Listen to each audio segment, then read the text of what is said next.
Have you ever made a pot of meal and you're left wondering, where has this recipe been all my life? Sometimes the choices that life leaves you with end up being the best of the choices ever made.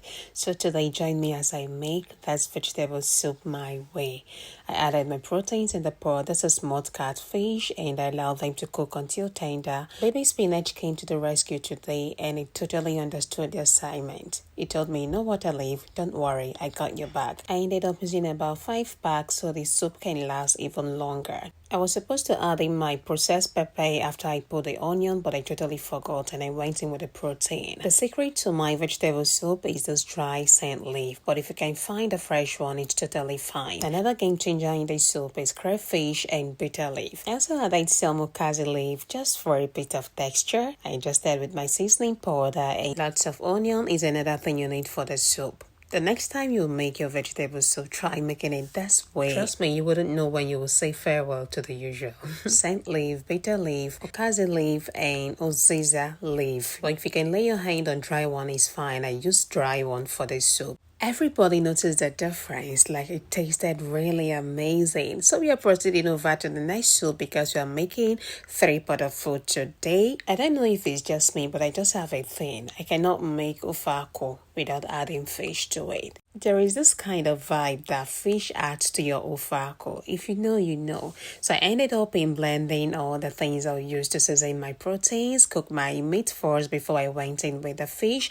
I had to take it out because I don't want it to dissolve inside the soup. If you're making use of tin palm juice, make sure you dissolve with hot water first. That way you can sieve the unwanted one out, okay?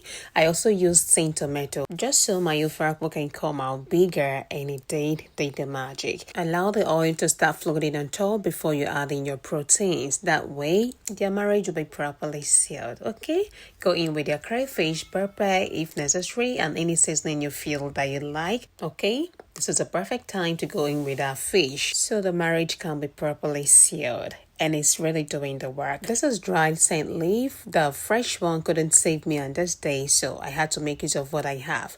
No fresh, no curry, no scent leaf. Decided to think outside the box and coriander crept in and it tasted really good.